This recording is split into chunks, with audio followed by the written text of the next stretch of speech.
innovation and R&D.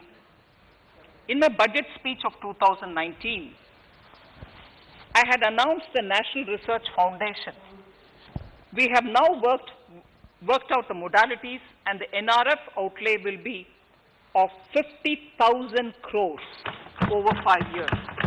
It will ensure that the overall research ecosystem in the country is strengthened with focus on identified national priority thrust areas. There has been a manifold increase in digital payments in the recent past. To give a further boost to digital transactions, I earmarked 1,500 crores for a proposed scheme that will provide financial incentive to promote digital mode of payment. We will undertake a new initiative, National Language Translation Mission. This will enable the wealth of governance and policy-related knowledge on the internet being made available in major Indian languages.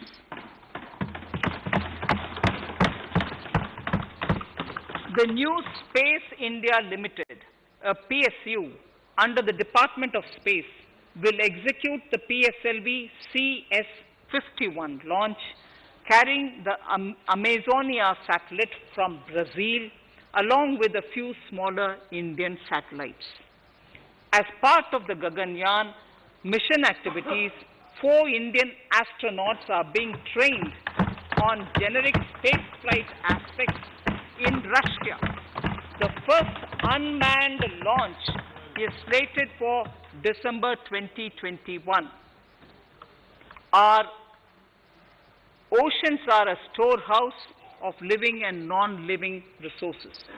To better understand this realm, we will launch a deep ocean mission with a budget outlay of more than 4,000 crores over 5 years.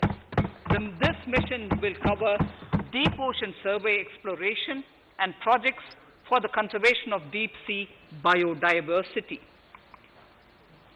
I come to the 6th pillar, Honorable Speaker, minimum government, maximum governance. Honorable Speaker, sir, this is the last of the 6 pillars. This will outline plans for reforms in one of our core principles of minimum government, maximum governance.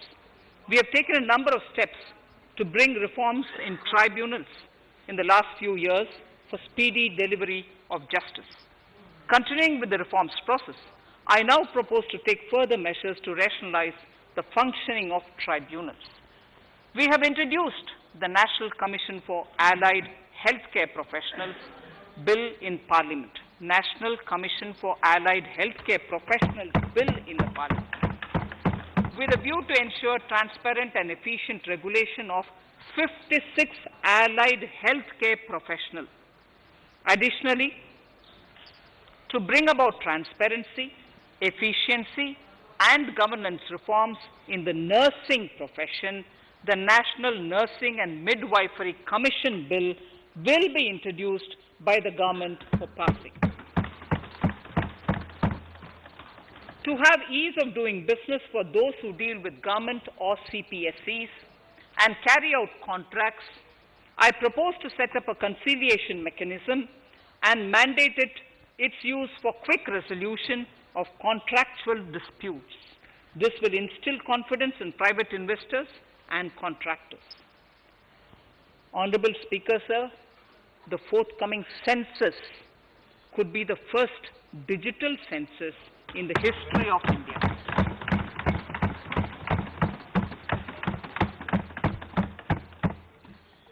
For this monumental milestone marking task, I have allocated 3,768 crores in this year, 21-22. Honorable Speaker, Goa is celebrating the Diamond Jubilee year of the state's liberation from Portuguese rule.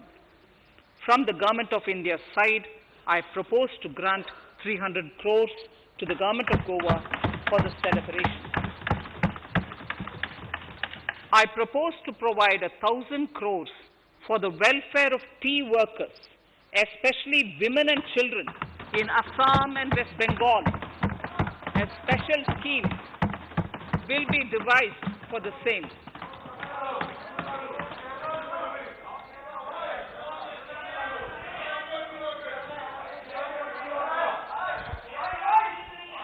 Fiscal position.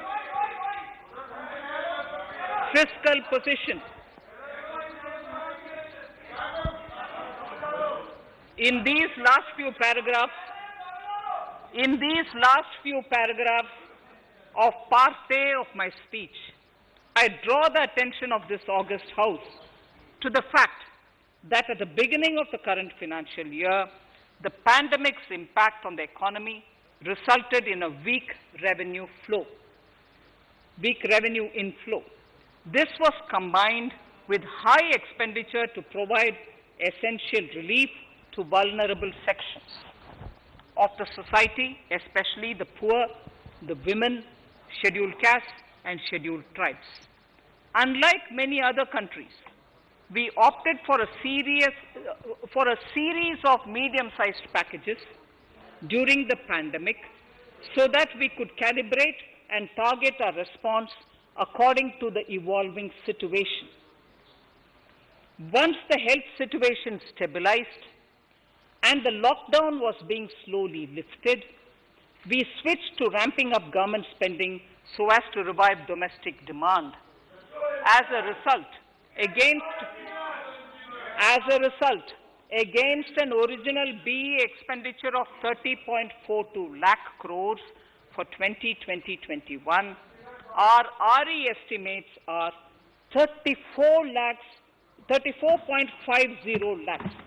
30.42 now within the year going up to 34.5 lakh crores. We have maintained quality of expenditure.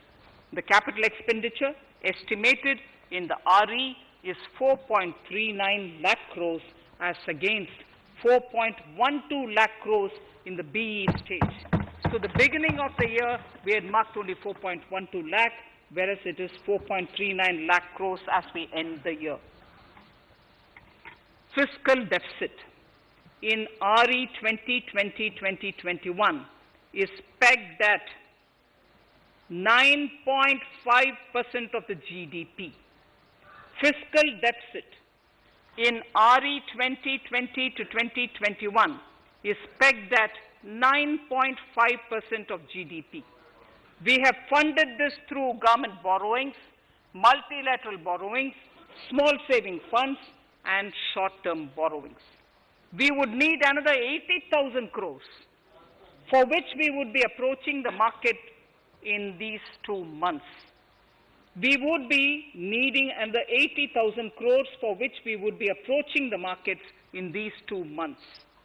To ensure that the economy is given the required push, our BE estimates for expenditure in 21-22 are 34.83 lakh crores. This includes 5.54 lakh crores as capital expenditure, an increase of 34.5% over the BE figure of 2020-2021. The fiscal deficit in BE 21-22 is estimated to be 6.8% of the GDP. The gross borrowing from the market for the next year would be around 12 lakh crores. We plan to continue with our path of fiscal consolidation and intend to reach the fiscal deficit level below 4.5% of the GDP by 2025-2026, with a fairly steady decline over the period. We hope to achieve the consolidation by first increasing the buoyancy of tax revenue through improved compliance, and secondly, by increased receipts from monetization of assets, including public sector enterprises and land. The Contingency Fund of India is being proposed to be augmented. The Contingency Fund of India is being proposed to be augmented from 500 crores to 30,000 crores through finance bill. In accordance with the views of the 15th Finance Commission, we are allowing a normal ceiling of net borrowing for the states at 4% of GSDP for the year 21-22. A portion of this ceiling will be earmarked to be spent on incremental capital expenditure. Additional borrowing ceiling of 0.5% of the GSDP will also be provided subject to conditions. States will be expected to reach a fiscal deficit of 3% of GSDP by 2023-24 as recommended by the 15th Finance Commission. In the July 2019-20 budget, I introduced the Statement 27 on extra budgetary resources. It disclosed the borrowings of the government agencies that went towards funding Government of India schemes and whose repayment burden was on the government. In my 2020-21 budget, I enhanced the scope and coverage of that statement by including the loans provided by government to the FCI, the Food Corporation of India. Taking a step further in this direction, I propose to discontinue the NSSF loan to FCI for food subsidy, and accordingly, budget provisions have been made in RE 2020-21 and in the BE 2021-22. The extra budgetary resource details are at Annexure 6. We know that the Frbm Act mandates fiscal deficit of 3% of GDP to be achieved by 31st March 2020-2021. The effect of this year's unforeseen and unprecedented circumstances has necessitated the submission of a deviation statement under Sections 4 of Subclause 5 and Section 7, Subclause 3b of the Frbm Act, which I am laying on the table of the House as part of the Frbm documents. Towards achieving central government fiscal deficit along the broad path that I have already indicated, I will be introducing an amendment to the Frbm Act. Honorable Speaker, on the 9th of December 2020, the 15th Finance Commission submitted its final report covering the period 2021 to 2026 to the Rashtrapati Ji. The government has laid the Commission's report along with the explanatory memorandum in the Parliament, retaining the vertical shares of the states at 41%. We recognize our commitment to fiscal federalism and propose, therefore, to adhere to this recommendation. Jammu and Kashmir in the 14th Finance Commission was entitled to get devolution being a state. Now the funds of the UTs of Jammu Kashmir and Ladakh would be provided by the centre. I have also provided on the Commission's recommendation 1,18,452 crores as revenue deficit grant to 17 states in 21-22 as against 74,340 crores to 14 states in 2020-21. Honorable Speaker, I would now move to Part B of my speech.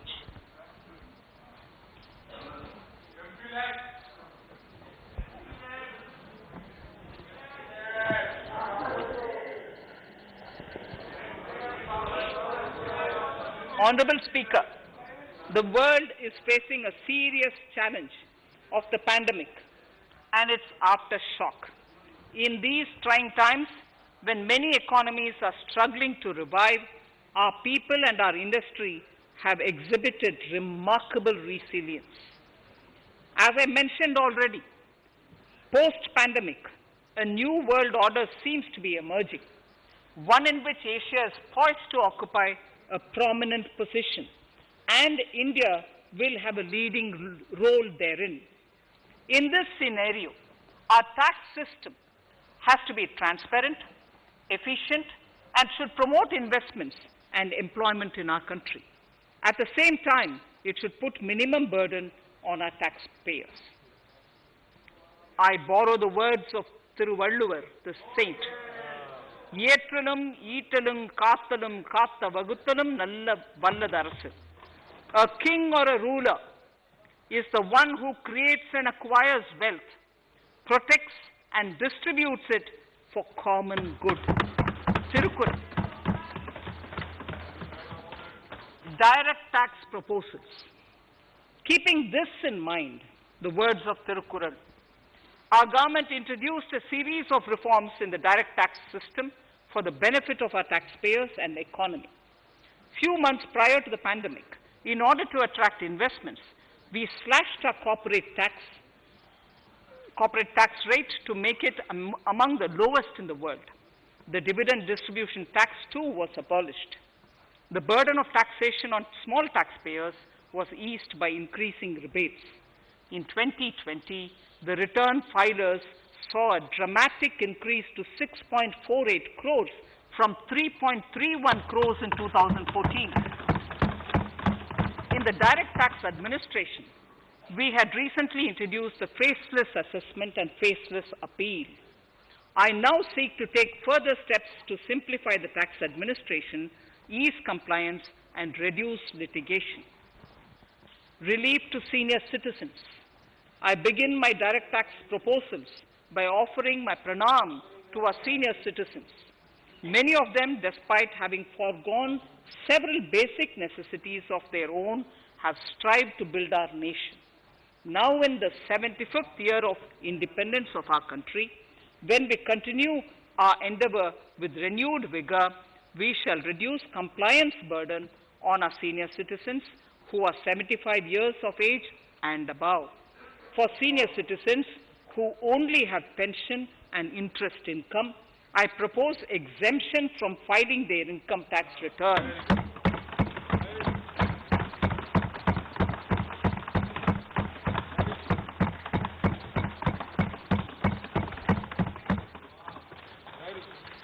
The paying bank will deduct the necessary tax on their income.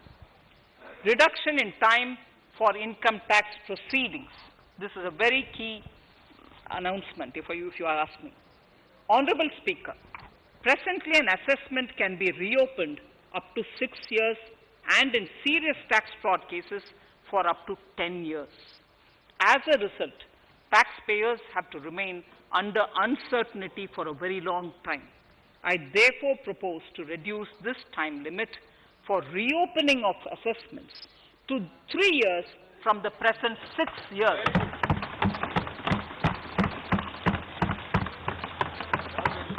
In serious tax evasion cases too, only where there is evidence of concealment of income of 50 lakh or more in a year. In serious tax evasion cases too, only where there is evidence of concealment of income of 50 lakh or more in a year can the assessment be reopened up to 10 years. Even this reopening can be done only after the approval of the Principal Chief Commissioner, the highest level of Income Tax Department. Setting up the Dispute Resolution Committee.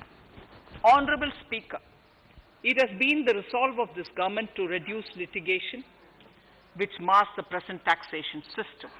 The government came out with the Direct Taxation Vivad Se Vishwas scheme to give taxpayers an opportunity to settle long-pending disputes and be relieved to further strain on their time and resources.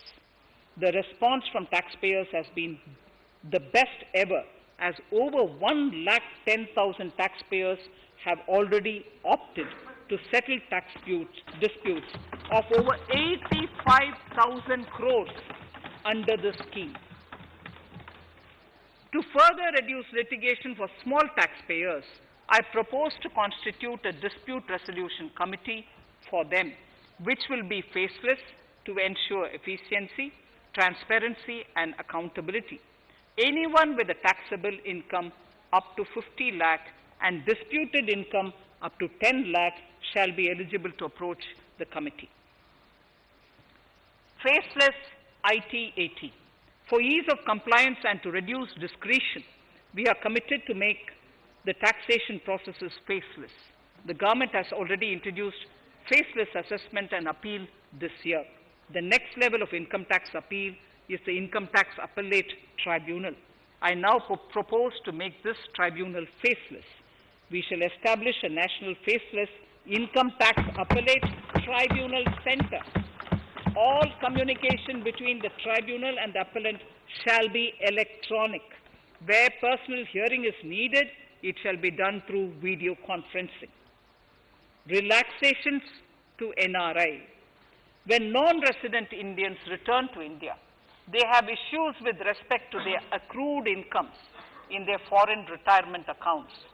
This is usually due to mismatch in taxation period.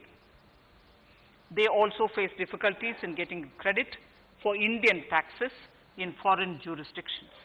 I propose to notify rules for removing their hardship of double taxation.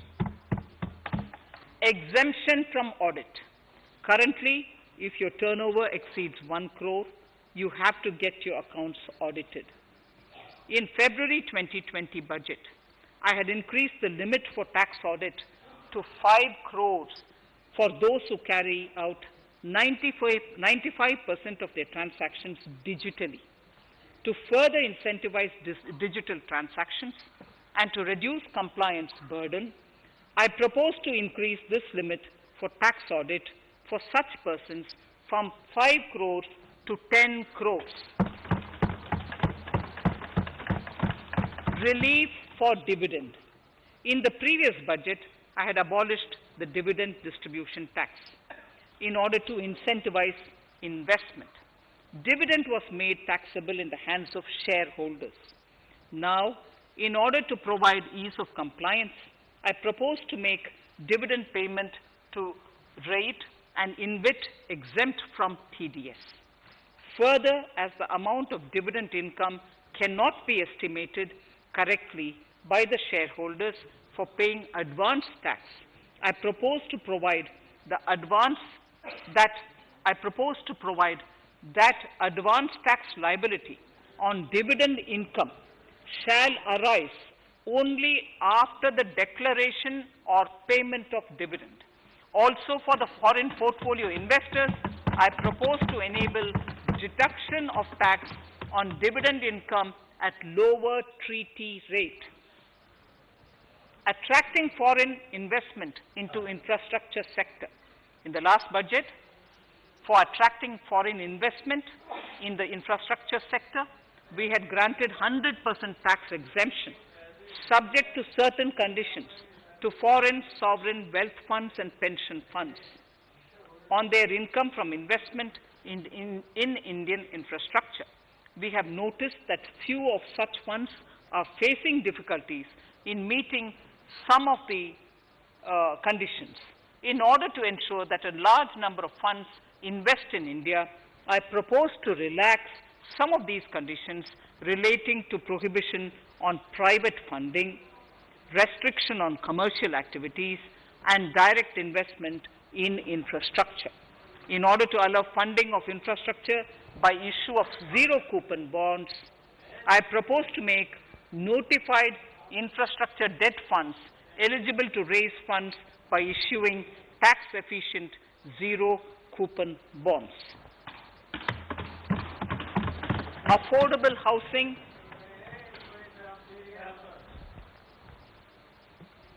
Affordable housing and rental housing. This government sees housing for all and affordable housing as priority areas. In July 2019 budget, I provided an additional deduction of interest amounting to 1.5 lakh for loan taken to purchase an affordable house. I propose to extend the eligibility of this condition by 1 more year to 31st March 2022. The additional deduction of 1.5 lakh shall therefore be available for loans taken up to 31st March 2022 for the purchase of affordable houses. Further, to keep up the supply of affordable houses, I propose that the affordable housing projects can avail a tax holiday for 1 more year till 31st March 2022.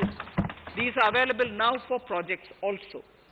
We are committed to promote supply of affordable rental housing for migrant workers.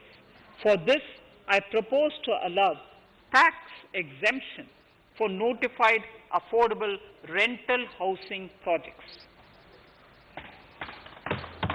Tax incentives to IFSC.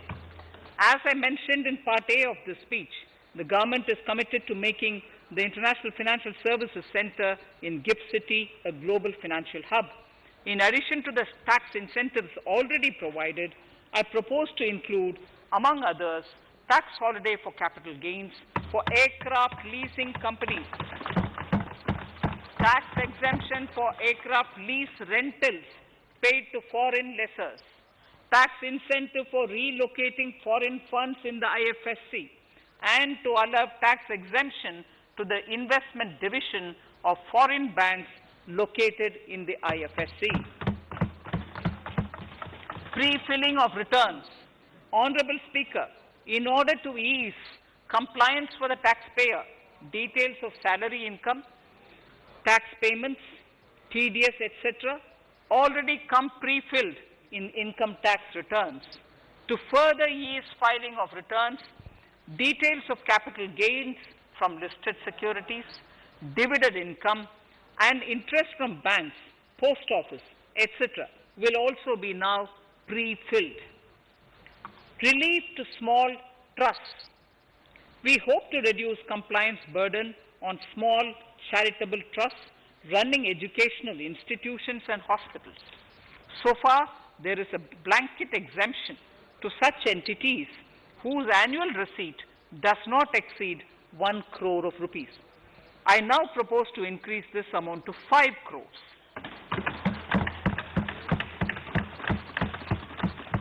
Labor welfare. We have noticed that some employers deduct the contribution of employees toward provident funds, superannuation funds, and other social security funds, but do not deposit these contributions within the specified time. For these employees, this means a loss of interest or income. In cases where an employer later becomes financially unviable, non-deposit results in a permanent loss for the employees. In order to ensure that employees' contributions are deposited on time, I reiterate that the late deposit of employees' contribution by the employer will not be allowed as deduction to the employer.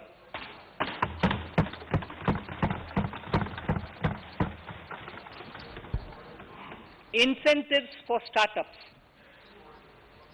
In order to incentivize startups in the country, I propose to extend the eligibility for claiming tax holiday for startups by 1 more year, till 31st March 2022. Further, in order to incentivize funding for the startups, I propose to extend the capital gains exemption for investment in startups by 1 more year till 31st March 2022. Sir, I now come to indirect tax proposals, GST. Before I come to my indirect tax proposals, I would like to appraise the House on GST. The GST is now 4 years old, and we have taken several measures to further simplify it. Some of the measures include nil return through SMS, quarterly return and monthly payment for small taxpayers, electronic invoice system, validated input tax statements, pre-filled editable GST return, and staggering of returns filing. The capacity of GST and system has also been enhanced. We have also deployed deep analytics and artificial intelligence to identify tax evaders and fake billers and launched special drives against them. The results speak for themselves. We have made record collections in the last few months. The GST Council has painstakingly thrashed out thorny issues. As chairperson to the Council, I want to assure this House that we shall take every possible measure to smoothen the GST further and to remove anomalies such as inverted duty structure. Custom duty rationalization. Our custom duty policy should have the twin objective of promoting domestic manufacturing and helping India get on to global value chain and export better. The thrust now has to be on easy access to raw materials and exports of value-added products. Towards this, last year, we started overhauling the customs duty structure, eliminating 80 outdated exemptions. I also thank everyone who responded overwhelmingly to a crowdsourcing call for suggestions on this revamp. I now propose to review more than 400 old exemptions this year. I repeat, I now propose to review more than 400 old exemptions this year. We will conduct this through extensive consultations, and from 1st October 2021, we will put in place a revised customs duty structure free of distortions. I also propose that any new customs duty exemptions, therefore, henceforth will have validity up to 31st March following 2 years from the date of the issue. Electronic and mobile phone industry. Domestic electronic manufacturing has grown rapidly. We are now exporting items like mobiles and chargers.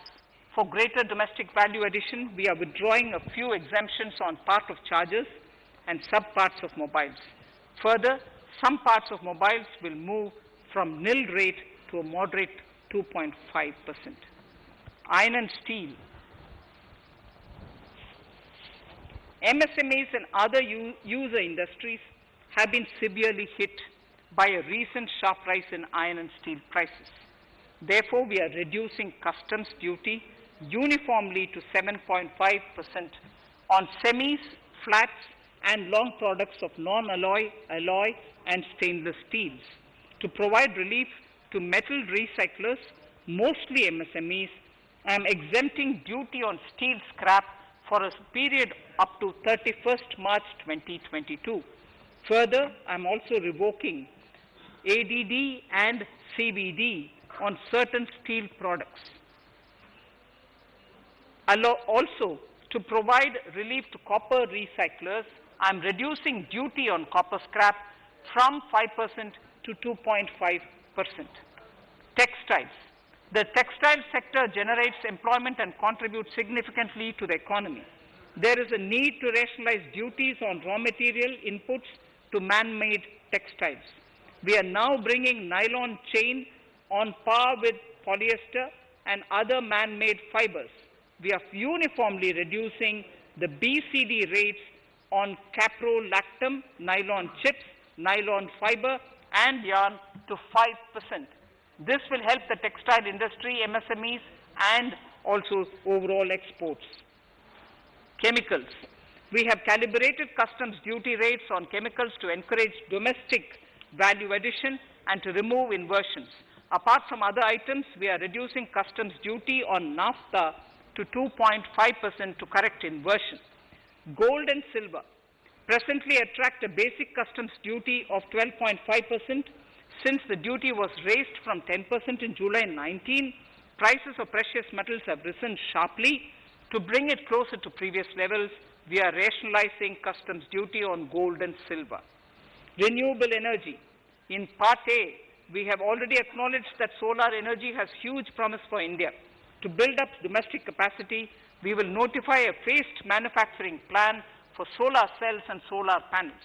At present, to encourage domestic production, we are raising duty on solar inverters from 5% to 20% and on solar lanterns from 5% to 15%. Capital equipment and auto parts. There is immense potential in manufacturing heavy capital equipment domestically. We will comprehensively review the rate structure in due course. However, we are revising duty rates on certain items immediately. We propose to withdraw exemptions on tunnel boring machine. It will attract a customs duty of 7.5% and its parts a duty of 2.5%. We are raising customs duty on certain auto parts to 15% to bring them on par with general rate on auto parts. MSME products. We are proposing certain changes to benefit MSMEs. We are increasing duty from 10 to 15% on steel screws and plastic builderwares. On prawn feed, we increase it from 5 to 15%. We are rationalizing exemption on import of duty-free items as an incentive to exporters of garments, leather and handicraft items. Almost all of these items are made domestically by our MSMEs. We are withdrawing exemption on imports of certain kinds of leathers as they are domestically produced in good quantity and quality, mostly by MSMEs. We are also raising customs duty on finished synthetic gemstones to encourage domestic processing. Agriculture products to benefit farmers. We are raising customs duty on cotton from nil to 10%, on raw silk and silk yarn from 10 to 15%. We are also withdrawing end-use based concession on denatured ethyl alcohol. Currently, rates are being uniformly calibrated to 15% on items like maize, bran, rice bran, oil cake and animal feed additives. There is an immediate need to improve agricultural infrastructure so that we produce more while also conserving and processing agricultural output efficiently. This will ensure enhanced remuneration for our farmers. To earmark resources for this purpose, I propose an agricultural infrastructure and development cess on a small number of items. However, while I am applying this cess, we have taken care not to put additional burden on consumers on most items. Rationalization of procedures and easing of compliance. For their judicious application, we propose certain changes in the provisioning related to ADD, anti-dumping duty, and CVD, countervailing duty levies. To complete customs investigation, we are prescribing definite timelines. In 2020, we rolled out the Turant Customs Initiative, which brought in faceless, paperless, and contactless customs measures. With effect from September 2020, we have implemented a new procedure for administration of rules of origin. This has helped in putting a check on misuse of FTAs. The specific details of direct and indirect tax changes proposed are listed in the annexure to my speech. Honorable Speaker, sir, with these words, I commend the budget to this august House. Thank you.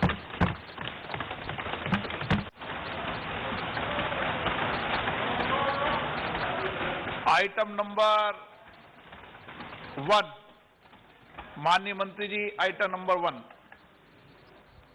Sorry, I don't have it with me. Sir, I wish to place on table the 15th Finance Commission report.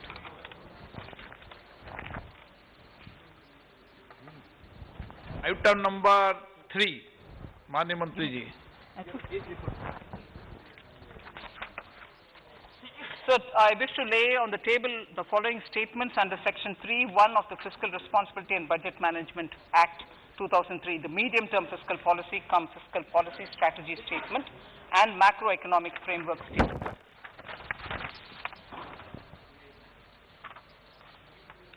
Item number 4. So I wish to seek your permission to move for leave to introduce the Finance Bill 2021. प्रश्न ये कि विधेयक को पुनर्स्थापित करने की अनुमति प्रदान की जाए. जो सदस्य इसके पक्ष में हाँ कहें, जो सदस्य इसके विरोध में ना कहें. मेरे विचार में निर्णय हाँ वालों के पक्ष में हुआ, हाँ वालों के पक्ष हुआ. माननीय मंत्री जी विधेयक को पुनर्स्थापित करें. Shri Prahlad Joshi ji. With your permission, I rise to present the 18th report of Business Advisory Committee. माननीय सदस्यगण, माननीय वित्त मंत्री जी के बजट भाषण की प्रतियां प्रकाशक प्लग पर उपलब्ध है। सदस्य अपनी प्रति प्रकाशन प्लग से प्राप्त कर सकते हैं।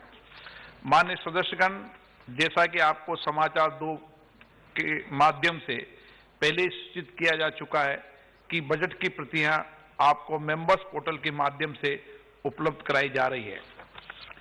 सभा की कार्रवाई मंगलवार दिनांक 2 फरवरी 2021 को